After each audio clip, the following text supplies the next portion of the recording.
Silvermoon is actually becoming neutral, as we had previously speculated. To be more precise, 2/3 of Silvermoon will be open to the Alliance, while 1/3 is going to remain as the Horde-only area. Now, the way interviews describe it, the Alliance are only guests, it's not really an Alliance city. However, the Alliance is apparently not going to be nice, they're going to behave as more than just guests, which is going to cause friction. The latest Blizzard interview reveals that this might spiral out into a new faction conflict, and there will be a bunch of Horde versus Alliance tension. The question is this just a setup for the new battleground for PvP based in Quel'Thalas at some later point, or is this a setup for a big change in faction dynamics and a new faction conflict? Let's look at everything we currently know.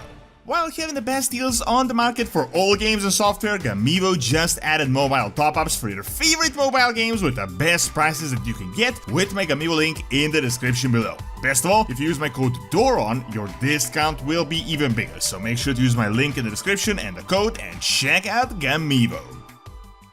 So we got interviews and new information, and I just gotta say, it's kinda crazy just how they turned the expansion announcement into like a mini game of trying to gather the information across like 15 different platforms and live streams, as it's been like 10 days, over 10 days since the announcement. We're still gathering information from various sources. However, in an interview for the Spanish community, Blizzard actually revealed a ton of information for Midnight, some really big story points, which I really feel like they should have done together with the actual main announcement. Not only is this a part of what will happen in Midnight itself, but they also talked quite a bit about what will happen in the Saga 2, the next expansion, the Elven Reunion, and everything similar. But anyway, we already kind of expected this, and it's something that I've talked about 2 years ago, and that is that Silvermoon will become neutral. This was kinda evident with the World Soul Saga announcement in general, because how else will the factions work? But they ended up sort of like half implementing this. So Silvermoon is not actually becoming neutral, but a section of Silvermoon is going to become Alliance territory and not even really belonging to the Alliance. I mean, the entire city is still a Horde city, but the Alliance is going to be present in one giant part of it. So in a way, it is kind of becoming neutral. Think of it as like one district of Orgrimmar becoming neutral. Now, they revealed that the Horde will still be hostile, so if an Alliance characters try crossing into this Horde area, the guards will attack you immediately. However, based on the new interview, even this new neutral section of the city is still a very debatable topic that will start really pissing off the Horde as the time goes. Now, the community has tried guessing like how the new city will look like, because we still don't have the official information and the map for this, but we have actually gotten some hints through the interviews, so you can kind of piece it together. Apparently, the neutral area is going to be 2/3 of the city, so actually quite a large area of the city. Based on some interviews, the western side is going to be the neutral one, while the east side will belong to just the Horde itself. They also confirmed that the Murder Row part of Silvermoon, which is actually the eastern part, will also be neutral, so this is the 2/3 really. It is very important to keep in mind that the map of Silvermoon in general is going to look different than it currently does, and areas like the Dead Scar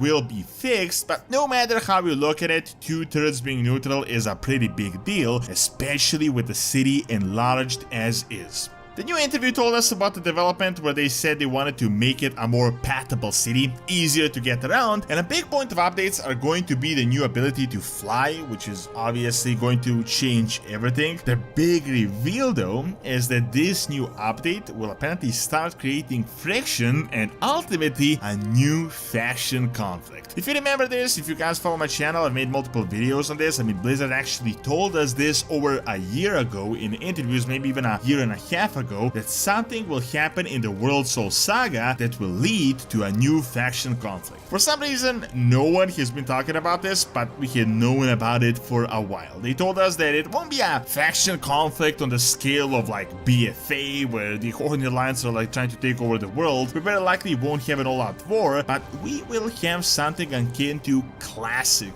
in a way. So according to this interview from a few days back, this Alliance-friendly section of the city will start causing serious friction. Alliance Paladins show up to defend the Sunwell in the initial invasion, as we can see in the official cinematic, and everyone, of course, is at first grateful. It's like this wholesome moment of us coming together to defend our planet, but after a while, they start to hang around the place in which many people of the Horde think they don't really belong. It's one thing to help the city, as they say, but the other to act like you own the city, and as time goes by, they will become increasingly restless, and the faction conflict will eventually emerge at some point in this expansion. The way they described it is that very likely the Alliance army is going to feel like it is owed something for risking their life to defend Quel'Thalas, and they might act a bit more than just guests in this area of Silvermoon. As PvP is like half the game, especially for more hardcore players, a lot of the community speculates that this is actually not a huge lore setup as in an entire expansion like BFA based on a faction conflict, but they want to make it like a new battleground with Quel'Thalas team, which does make sense. I mean, the Alliance and the Horde could be fighting over a certain part of the city and the Elven Kingdom, but it's really hard to speculate to what extent this will really be a conflict or like a war. As they told us in the interview from a while back, the Alliance and the Horde do end up working together in the toughest times, defending Azeroth, but this peace and truce never really lasts and they never truly unite. Back then, I was speculating that we could get some big event like the new Vradgate, where a third party infiltrated and got the Alliance to believe the Horde had betrayed them, and that could actually still be the case. I mean, someone could infiltrate the Alliance to start causing this friction, but I don't think this will be a singular event. Now, in a way, I think this entire matter may actually be good, because a lot of people have been complaining that the factions are way too nice to each other, and at this point we should just kind of get rid of the factions, and the Horde versus Alliance dynamic is definitely a big, like an iconic part of the entire Warcraft franchise, so not sure how removing factions would actually work. On the other hand, an all-out war makes about zero sense right now, and a significant faction conflict seems like the stupidest possible decision that could happen at this point in time. We got the Void literally trying to break the universe and completely devour our planet and world soul, and after that we got Titans coming back for the planet as well in the next expansion. So us fighting over territories and random borders seems very irrational. However, I honestly think they plan to focus on the localized conflict just for PvP purposes. I don't think they plan to have some big faction outbreak. I think the entire ordeal is to maybe get an arena or a battleground out of the entire Quel'Thalas area that they just revamped, but I don't think they plan to do much more than that. One of the reasons is that in the same interview, they also talked about how the Elven reunion is a big storyline, and it will happen in more than just Midnight, so it will happen after this expansion. They still haven't really explained yet what this Elven reunion even really means, but obviously it's technically an Alliance and Horde reunion at the same time, because the Void Elves are a part of the Alliance as well as the Night Elves, while the Blood Elves are a part of the Horde. It's not like the Horde Elves are uniting, I mean they are already united, so just on this fact alone, the factions will eventually have to unite in a way, and very likely it won't spiral into a giant conflict, so I really do think that the entire plan is to just get a little bit more drama going on to hype up the players and to keep the entire Horde versus Alliance faction conflict bonfire going on.